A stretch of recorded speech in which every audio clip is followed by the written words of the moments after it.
Hey everybody, this is number one on section 3.3. So what we have here is um, some days of a bunch of different temperatures, the daily temperature. And we don't know exactly what the temperature is on each day. We don't have the full data, but we have this binge data, which tells us that there are 5 days where it was between 50 and 60 degrees, 318 between 60 and 70, etc. And it's kind of weird because when you're doing a mean or an average of numbers, you just add them all up and divide by however many numbers there are. But here we don't actually know what the numbers are. But what we do to get an idea of what the mean is we know we have 5 data points between 50 and 60. So we just take halfway between 50 and 60, or 55, and we count all these 5 data points as having a value of 55. And so that's the way that we end up averaging. We do this for each category: 318 at 65, because that's halfway between 60 and 70, etc. Okay.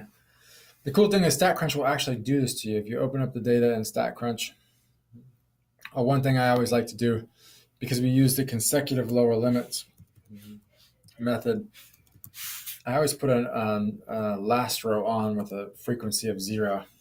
That's so that there's another consecutive lower limit for 100. So we go to summary stats, it's the same place, but we don't go to columns. We go to group to bin data.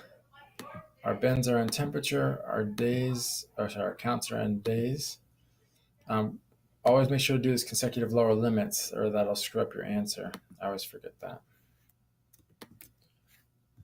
And then just hit compute. And we should get a mean, right? The means line up, and the standard deviation as well lines up when you round to 1 decimal place. Okay. Now, the other thing I want to, we just look at this frequency diagram, and it's approximately bell-shaped, so that means we can use the empirical rule for it.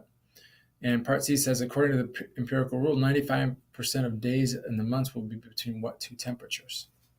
So if you remember the empirical rule,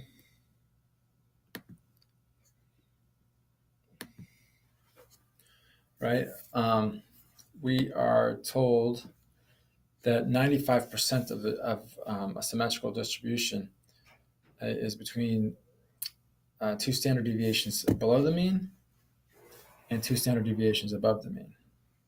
Okay. We also know, because we calculated it using StatCrunch, the mean of our distribution and the standard deviation. Okay. So all we have to do is calculate what these 2 points are, right? And we know the mean is 80.6. So the mean minus 2 times the standard deviation is just 64.2. And the mean plus 2 times the standard deviation is 97. So, I guess they did this. They have 64.3 right here. Let's see if they'll accept 64. Yeah, they will accept 64.2. They must have used the unrounded mean to get 64.3. And did they get 97? Yeah, they got 97, just like us. Okay.